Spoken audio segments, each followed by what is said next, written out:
هو القرآن والفرقان إليه تنصت الأكوان وفيه تعطر الآذان والقرآن. الحمد لله رب العالمين والصلاة والسلام على سيد الأنبياء والمرسلين. اللهم صل وسلم على سيدنا ومولانا محمد وعلى آل وأصحاب سيدنا ومولانا محمد معدن الجود والکرم. الحمدللہ آج 18ویں پارے کی ابتدا سے 19ویں پارے کے نصف تک کی تلاوت کی گئی. اس میں سب سے پہلے سورہ المؤمنون کی تلاوت ہوئی. پہلی آیت میں مومنین کی صفات کے ذکر کی مناسبت سے المؤمنون نام رکھا گیا ہے. اس سورہ مقدسہ کے بالکل آغاز میں بندہ مومن کی کردار سازی کے لیے بنیادی صفات کا ذکر کیا گیا ہے اور کامیابی کی بشارت دی گئی ہے کہ یہ لوگ باعمل ہوتے ہیں، نماز خشوع خضوع سے پڑھتے ہیں، زکوٰۃ ادا کرتے ہیں، بے مقصد سرگرمیوں سے یہ اجتناب کرتے ہیں، بدکاری سے یہ لوگ پاک رہتے ہیں، امانت دار ہوتے ہیں اور وعدوں کو پورا کرتے ہیں. یہ ایک مومن کی صفات بتائی ہیں. یعنی ایک مومن کے کردار میں یہ بات ہونی چاہیے. جو محمد رسول اللہ صلی اللہ علیہ وسلم کی غلامی کا دعویٰ کرے تو اس کا تقاضا یہ ہے کہ وہ ان صفات کا حامل ہو. پھر بچہ ماں کے پیٹ میں جن مراحل سے گزر کر تکمیل پاتا ہے ان کا ذکر کیا، اور پھر دنیا میں اپنی زندگی کا پہلا مرحلہ گزار کر دنیا سے جب رخصت ہو جاتا ہے تو بتایا کہ پھر اللہ تعالیٰ اسے دوبارہ زندگی عطا فرمائے گا. اس کے بعد حضرت سیدنا نوح علیہ السلام کی دعوت کا ذکر ہوا اور ان کی قوم کا ان کے ساتھ جو معاملہ ہوا اس کا تذکرہ بھی کیا گیا. بعض دیگر انبیاء اکرام علیہ السلام اور ان کی قوموں کی سرکشی کا تذکرہ بھی ہوا کہ ہر قوم کو اس سرکشی کی سزا دی گئی. یعنی جتنے بھی انبیاء علیہ السلام آئے اور اپنی قوموں کو دعوت دی تو قوموں نے ہمیشہ انبیاء اکرام علیہ السلام کی دعوت کو ٹھکرایا. نتیجہ یہ ہوا کہ جس قوم نے بھی جب بھی اللہ کے نبیوں کی بات کو ٹھکرا دیا، اللہ نے ان لوگوں کو دنیا میں بھی سزا دی اور آخرت کی سزا وہ اپنی جگہ موجود ہے. اور بتایا کہ ہر رسول وہی پیغام لایا جو قرآن پیش کر رہا ہے. قرآن کی دعوت کوئی نئی دعوت نہیں بلکہ وہی دعوت ہے جو پہلے انبیاء علیہ السلام نے پیش کی ہے. تمام رسولوں کو بھی پاکیزہ رزق کھانے کا اللہ نے حکم دیا. گویا حرام کمائی انسان کو نیکیوں سے محروم کر دیتی ہے. انسان جب حرام کھاتا ہے تو حرام لقمہ انسان کو اللہ کی عبادت سے محروم کر دیتا ہے، اللہ کی بندگی سے محروم کر دیتا ہے. اس لیے حلال کا اہتمام نہایت ہی ضروری قرار دیا ہے. مومنوں کی باطنی کیفیات کا ذکر ہے کہ وہ نیکیاں کر کے بھی اللہ سے ڈرتے رہتے ہیں. یعنی مومن کی شان کیا ہے کہ وہ نیکی کرتا ہے اور پھر بھی خوف خدا سے کانپتا رہتا ہے اور وہ ڈرتا ہے کہ کہیں میری اس نیکی کو رد نہ کر دیا جائے، اور اس کیفیت میں وہ اپنی زندگی گزار دیتا ہے. اللہ کی کئی نعمتوں اور انسانوں کی ناشکری کا ذکر کیا. توحید کا سبق دیتے ہوئے حضرت سیدنا عیسیٰ علیہ السلام کے ابن اللہ ہونے کی تردید کی. یعنی عیسائی کہتے تھے کہ آپ اللہ کے بیٹے ہیں، تو اللہ نے اس بات کی تردید فرمائی. ایمان افروز دعائیں سکھائی گئی ہیں. بعض رقت آمیز مضامین کا بھی آخر میں ذکر ہوا ہے. اس کے بعد سورہ النور شروع ہوتی ہے. 5ویں رکوع میں اللہ نور السماوات کے الفاظ استعمال ہوئے ہیں، تو اسی کی مناسبت سے اس سورہ مقدسہ کا نام النور رکھا گیا ہے. اس میں ابتداءً حکم دیا گیا ہے کہ زانی مرد ہو یا عورت، اگر جرم ثابت ہو جائے تو غیر شادی شدہ کے لیے 100 کوڑوں کی سزا ہے. اس کو 100 کوڑوں کی سزا دی جائے گی. اور شادی شدہ کی سزا احادیث سے رجم ثابت ہے، یعنی جو شادی شدہ بدکاری کا مرتکب ہو تو اس کو پتھر مار کر ہلاک کیا جائے گا، بشرطے کہ وہ جرم ثابت ہو جائے۔ پھر بتایا کہ جو زنا کا الزام لگا کر 4 گواہ پیش نہ کر سکے اسے 80 کوڑوں کی سزا دی جائے گی، یعنی کوئی کسی پر بہتان لگاتا ہے اور پھر وہ 4 گواہ پیش نہیں کر سکتا تو ایسا الزام لگانے والے کو، ایسا بہتان لگانے والوں کو 80 کوڑوں کی سزا دی جائے گی، اور آئندہ کے لیے ان کی گواہی کو ہمیشہ کے لیے مردود قرار دے دیا جائے گا، یعنی ان کی گواہی بھی کبھی قبول نہیں کی جائے گی۔ اسی طرح آگے چل کر شوہر کے بارے میں بتایا کہ اگر وہ اپنی بیوی پر تہمت لگائے تو اس کی سزا کا قاعدہ کیا ہے، نیز جھوٹے الزام کی صورت میں بیوی کے لیے اس سزا سے بچنے کا طریقہ کیا ہے، یہ بھی اللہ نے آگاہ فرمایا۔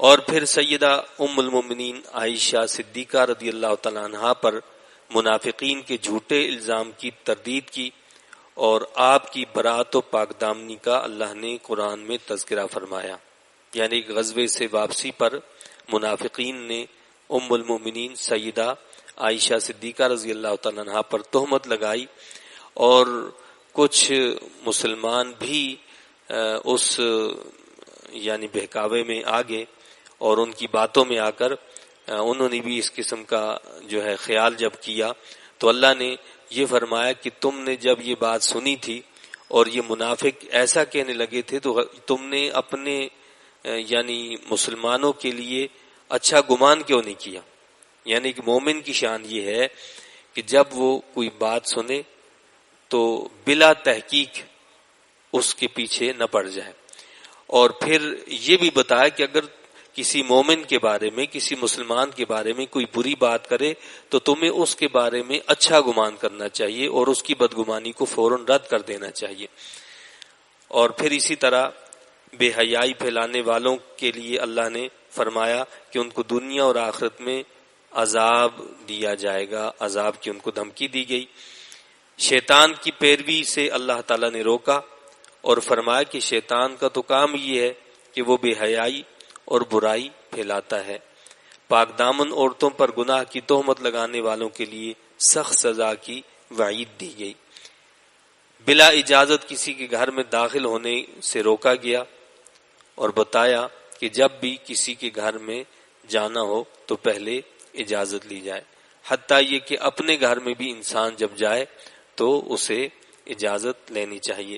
مردوں اور عورتوں کو اپنی نظروں کی حفاظت کا حکم دیا گیا، عورتوں کو بناؤ سنگھار کر کے نمائش سے باہر نکلنے سے روکا گیا، اور ایسا لباس پہننے کی تعلیم دی جو ستر پوشی کرتا ہو۔ خواتین اضافی چادر یعنی برقع وغیرہ کے ذریعے اپنے سینے کو بھی چھپا کر رکھیں۔ خواتین شوہر اور محرم مردوں کے سوا کسی کے سامنے بھی زیب و زینت کو نہ کھولیں، اللہ تعالیٰ نے اس کی سخت تاکید فرمائی۔ اور اسی طرح خواتین کو بتایا کہ وہ چلتے وقت بھی اپنا قدم زور سے زمین پر نہ ماریں کہ جس سے مرد ان کی طرف متوجہ ہوں، یعنی اتنا اس چیز کا اسلام نے خیال رکھا کہ عورت جب چلے تو اس کے قدم کی بھی آواز نہ آئے، اس لیے کہ اس کے قدم کی آہٹ سے بھی جو بے حیا مرد ہوتے ہیں وہ اس کی طرف متوجہ ہو جاتے ہیں، تو لہٰذا فرمایا کہ قدم بھی وہ احتیاط سے رکھے۔ اسی طرح رب کائنات نے بے نکاح مردوں اور عورتوں کو کے لیے فرمایا کہ ان کو نکاح جو ہے ان کا کروا دو، اور اسی طرح باندیوں وغیرہ سے بدکاری کروانے اور ان کے پیشے کی آمدنی کو اللہ تعالیٰ نے حرام قرار دیا۔ اور پھر اللہ رب العزت نے اپنی ذات کو سراپا نور قرار دیا، اللہ نور السماوات والارض، یعنی نور سے مراد وہ نور نہیں ہے کہ جو ہم سمجھتے ہیں، ظاہر ہے کائنات کی ہر شے مخلوق ہے، اور مخلوق کو اللہ سے تشبیہ کسی صورت میں نہیں دی جا سکتی، تو گویا وہ سراپا نور ہے۔ وہ کیسا نور ہے اس کا تصور ہم نہیں کر سکتے۔ بتایا کہ مومن کے دل میں نور ایمان اسی طرح ہے جیسے ایک قندیل میں چراغ روشن ہو، یعنی نور سے وہ گھر روشن ہوتا ہے، جس میں صبح و شام اللہ کا ذکر و تسبیح ہو۔ اس گھر کے مالک کو تجارت وغیرہ دنیاوی مصروفیات ذکر الہی سے غافل نہیں کر سکتی۔ یعنی مومن جو ہوتا ہے اس کا دل اللہ کی یاد سے جب منور ہوتا ہے، وہ صبح شام اللہ کو یاد کرتا ہے تو وہاں ایک روشنی پیدا ہو جاتی ہے۔ اور ایسے لوگ جو ہوتے ہیں وہ تجارت میں ہوں، کاروبار کر رہے ہوں، دنیا کی مصروفیات اور مشغولیات میں ہوں، یہ ساری چیزیں ان کو اللہ کی یاد سے غافل نہیں کرتی، بلکہ وہ اللہ کی یاد میں منہمک رہتے ہیں اور مصروف رہتے ہیں۔ کفار کے اعمال کو سراب سے تشبیہ دی، یعنی چمکدار ریت سے، کہ دور سے چمکدار ریت جو ہوتی ہے وہ پانی نظر آتا ہے، جب انسان قریب پہنچتا ہے تو معلوم ہوتا ہے کہ وہاں تو ریت کے سوا کچھ بھی نہیں ہے۔ اسی طرح فرمایا کہ ان کفار کے اعمال اگرچہ بظاہر ان کو دور سے بڑے اچھے لگتے ہیں کہ جی یہ تو بڑے اچھے ہم نے اعمال کیے ہیں، لیکن اللہ نے کیا فرمایا؟ یہ سب فریب ہی فریب ہے۔ یعنی جب ایمان ہی نہیں ہے تو اعمال کی ان کی کوئی اہمیت اور حقیقت نہیں ہے۔ یہ بد نصیب تہ بتہ اندھیروں میں رہتے ہیں، یعنی مومن جس طرح ایک روشنی میں رہتا ہے، فرمایا کہ یہ تاریکیوں اور اندھیروں میں رہتے ہیں۔ کائنات کی ہر شے کے بارے میں بتایا کہ وہ زبان حال اور زبان قال سے اللہ کی تسبیح میں مصروف ہے۔ منافقین کا کردار بتایا کہ شریعت کے فیصلوں میں فائدہ نظر آئے تو دوڑے آتے ہیں، اور جہاں نظر آئے کہ اس سے ہمارا نقصان ہے تو شریعت کے دین کے فیصلے کی طرف ہرگز نہیں آتے۔ جبکہ مومن کی شان یہ بتائی کہ وہ شریعت کے ہر فیصلے کے سامنے سمعنا و اطعنا کہتے ہوئے حاضر ہو جاتا ہے کہ ہم نے سنا اور ہم نے اطاعت اختیار کی۔ فرمایا کہ یہی وہ لوگ ہیں جو کامیاب ہوتے ہیں۔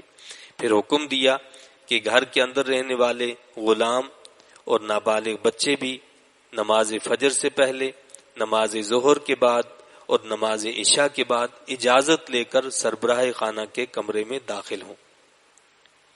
یعنی اللہ رب العزت نے ہمیں زندگی گزارنے کے جو اصول بتائے ہیں، یہ اتنی چھوٹی چھوٹی باتیں بھی بتائی ہیں، لیکن ظاہر ہے کہ یہ باتیں اسی وقت پیدا ہو سکتی ہیں جب گھر کی خواتین کو دین کا کچھ علم ہو۔ جب ان کو پتہ ہوگا تو وہ اپنے بچوں کی اس انداز میں تربیت کریں گی۔ یعنی اللہ تعالیٰ نے یہاں ان 3 اوقات میں، یعنی جن میں عموماً آدمی آرام کر رہا ہوتا ہے، کیا فرمایا کہ نماز فجر سے پہلے یہ وہ وقت ہوتا ہے جس میں آدمی سو رہا ہوتا ہے، آرام کر رہا ہوتا ہے، یا اسی طرح نماز ظہر کے بعد قیلولہ کا وقت ہوتا ہے، آدمی لیٹ جاتا ہے، اور نماز عشاء کے بعد عموماً آدمی سونے کی تیاری کرتا ہے۔ اب وہ لیٹا ہوا ہے، کس حالت میں ہے، کیا ہے؟ تو نابالغ بچوں کے لیے بھی حکم یہ دیا کہ وہ بغیر اجازت کے کمرے میں داخل نہ ہوں۔ یہ بچوں کی تربیت کی جائے کہ جب وہ کمرے میں داخل ہوں تو پہلے وہ نوک کریں، وہ کھٹکھٹائیں، وہ اجازت طلب کریں، پھر کمرے میں داخل ہوں۔ اور فرمایا کہ یہ بچے جب بالغ ہو جائیں تو پھر ان کو بھی حکم یہ ہے کہ گھر میں داخل ہوتے وقت بھی وہ اجازت لیں۔ یعنی ویسے تو بچے یہ ہیں کہ گھر میں چلے آئیں تو کوئی مسئلہ نہیں ہے، لیکن فرمایا کہ جب بالغ ہو جائیں تو اسی گھر کے بچوں کو بھی یہ حکم دیا کہ جب وہ گھر میں آئیں تو پہلے وہ اجازت طلب کریں، اجازت لیں۔ یعنی نہیں معلوم کہ گھر میں کون کس حالت میں بیٹھا ہے، کس حالت میں لیٹا ہے، تو لہٰذا پہلے سے وہ اجازت طلب کریں تاکہ ہر فرد جو ہے وہ درست ہو جائے اور صحیح ہو کر بیٹھ جائے۔ مجلس نبوی صلی اللہ علیہ وسلم کے آداب بتائیں کہ وہاں کیسے اٹھا بیٹھا جائے، اور رسول کریم صلی اللہ علیہ وسلم کو عامیانہ انداز میں پکارنے سے بھی اللہ نے منع فرمایا کہ رسول پاک صلی اللہ علیہ وسلم سے ایسے گفتگو نہ کی جائے، آپ کو ایسے نہ پکارا جائے جیسے تم ایک دوسرے کو پکارتے ہو۔ رسول کا مقام بہت بلند ہے، وہ تمہاری طرح نہیں ہے کہ جس طرح ایک دوسرے کو تم بلاتے ہو اس طرح نبی کریم صلی اللہ علیہ وسلم کو بلاؤ، بلکہ اللہ کے نبی صلی اللہ علیہ وسلم کے ساتھ گفتگو کے آداب ہیں، اس کا طریقہ ہے، اور اس میں اس انداز میں پکارا جائے یا رسول اللہ، یا حبیب اللہ، یا نبی اللہ صلی اللہ علیہ وسلم، ایسے وہ کلمات کہ جن میں ادب اور احترام ہو۔ نیز مومن کامل کی شان یہ بتائی ہے کہ وہ ذاتی کاموں پر اجتماعی کاموں کو ترجیح اور اہمیت دیتا ہے.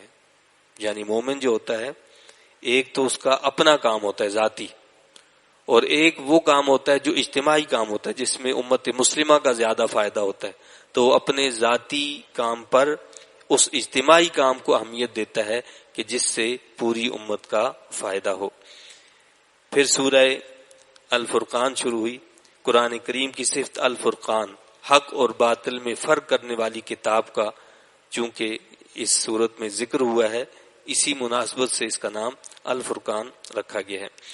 اس سورہ مقدسہ کے آغاز میں اللہ کی عظمت اور دشمنان اسلام کے اعتراضات کا ذکر کیا گیا ہے، مخالفین کے اعتراضات کے جوابات دیے گئے ہیں، اور بتایا کہ کافر قیامت کے دن اپنی عقلوں پر ماتم کرتے ہوئے افسوس کریں گے کہ کاش ہم نے فلاں سے دوستی نہ کی ہوتی، ہم نے رسول کی بات کو تسلیم کر لیا ہوتا. اور اگلی بات بڑی اہم بات ہے کہ قیامت کا دن ہوگا جب اللہ کی عدالت لگی ہوگی تو اللہ کے نبی صلی اللہ علیہ وسلم اللہ کی عدالت میں جائیں گے، اور اللہ کے نبی صلی اللہ علیہ وسلم ایک دعویٰ کریں گے. اور وہ کس کے خلاف دعویٰ کریں گے؟ وہ امت کے خلاف دعویٰ کریں گے. دعویٰ کیا ہوگا؟ قرآن سے غافل لوگوں کے خلاف رسول پاک صلی اللہ علیہ وسلم عدالت الہی میں دعویٰ کریں گے کہ یہ وہ قوم ہے کہ انہوں نے قرآن کو چھوڑ رکھا تھا، انہوں نے قرآن کو چھوڑ رکھا تھا. یعنی یہ قرآن سے، اس کی تعلیم سے جاہل تھے اور قرآن سے بالکل بے پرواہ رہتے تھے. قرآن کی تعلیم حاصل کرنے کا ان کے اندر کبھی ذوق ہی نہیں آیا. آپ اندازہ کریں کہ دعویٰ کرنے والے رسول پاک صلی اللہ علیہ وسلم ہو اور فیصلہ فرمانے والا خود اللہ رب العزت ہو تو وہاں پھر ہمارا کیا حال ہوگا. تو یہ اللہ تعالیٰ نے وقت سے پہلے ہمیں بتا دیا کہ اس وقت کے آنے سے پہلے پہلے سدھر جاؤ، ٹھیک ہو جاؤ، اللہ کے کلام کو پڑھ لو، اس کو سمجھ لو اور اپنی آخرت کو بنا لو، اپنی آخرت کو سنوار لو، اپنی اولادوں کو، اپنے گھر والوں کو قرآن سے وابستہ کر دو تو آخرت کی رسوائی سے بچ جاؤ گے. لیکن اگر تم نے ایسا نہ کیا تو دنیا کی رسوائی اور آخرت کی رسوائی تمہارا مقدر بن جائے گی. اللہ ہمیں اس سے محفوظ رکھے اور اپنے کلام مجید کو پڑھنے، سمجھنے والا اور اس پر عمل کرنے والا اور اسے پھیلانے والا بنائے. پھر کئی قوموں کے عبرتناک انجام کا ذکر ہوا. خواہشات نفس کی پیروی کرنے والوں کے بارے میں فرمایا کہ وہ حیوان ہیں، بلکہ حیوانوں سے بھی بدتر ہیں. اللہ کی کئی نعمتوں کا تذکرہ کرتے ہوئے لوگوں کی ناشکری کا بیان بھی کیا گیا. اللہ کے محبوب بندوں کے اوصاف حمیدہ کا ذکر کیا کہ وہ کیسے ہوتے ہیں. وہ زمین پر آہستہ چلتے ہیں، یمشون علی الارض ہونا وَإِذَا خَاطَبَهُمُ الْجَاهِلُونَ قَالُوا سَلَامًا.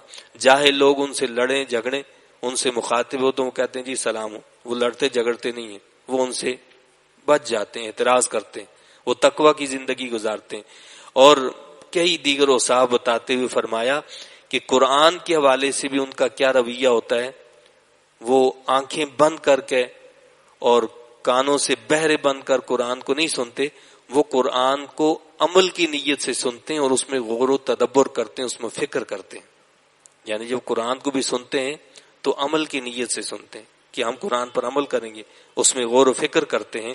تو اللہ بھی ہمیں ان لوگوں میں شامل فرمائے کہ جو قرآن کو عمل کی نیت سے سنتے ہیں اور عمل کی کوشش کرتے ہیں.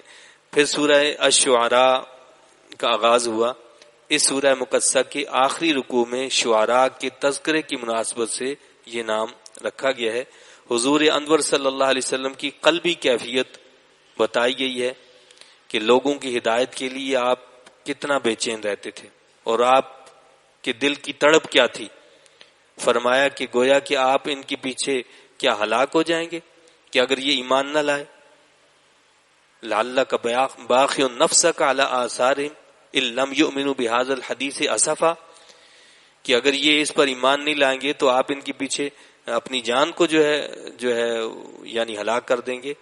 یہ یعنی تڑپ قلبی جو تھی حضور علیہ الصلوۃ والسلام کی. وہ جو ایک حدیث پاک میں نا کہ میں تمہیں تمہاری کمروں سے پکڑ پکڑ کر کھینچ رہا ہوں، تم ہو کہ جہنم کی طرف دوڑے چلے جا رہے ہو. اور مثال دی کہ جس طرح کیڑے مکوڑے ہوتے ہیں، جب آگ جلتی ہے، جب روشنی ہوتی ہے تو اس کی طرف دوڑے چلے جاتے ہیں، ان کو جتنا بھی روکو وہ پھر بھی اسی کی طرف جاتے ہیں اور جل کر خاک ہو جاتے ہیں، وہ جل جاتے ہیں.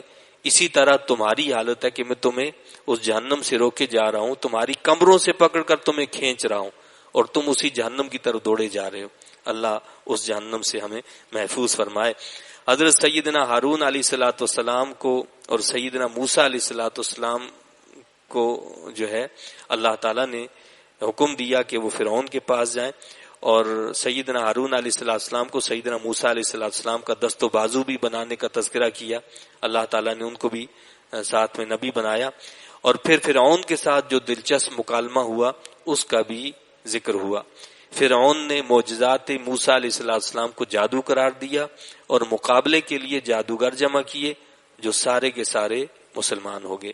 حضرت سیدنا موسیٰ علیہ السلام کا قوم کے ساتھ مصر سے نکلنے کا تذکرہ کیا، اور پھر ان کے پیچھے فرعون اور اس کے لشکر نے جو تعاقب کیا اس کا بھی ذکر ہوا کہ اللہ پاک نے حضرت سیدنا موسیٰ علیہ السلام کو اور ایمان والوں کو بخیر و عافیت اس سمندر سے نکال دیا، جبکہ فرعون اور اس کے لشکر کو اس کے اندر غرق فرما دیا. پھر سیدنا ابراہیم خلیل اللہ علیہ السلام کی تبلیغ کا اور آپ کی دعاؤں کا ذکر کیا گیا. اور آج کی آخری رکوع میں حضرت سیدنا نوح علیہ السلام کی بے لوث دعوت اور ان کی قوم کے انکار اور سرکشی کا بھی تذکرہ کیا گیا. اللہ تعالیٰ سے دعا اور التجا ہے کہ اللہ تعالیٰ ہمیں اپنے کلام مجید کی سمجھ عطا فرمائے اور اس کی تعلیمات کو سمجھ کر ان کے مطابق عمل کی توفیق عطا فرمائے. آمین. وآخر دعوانا وان الحمد للہ رب العالمین.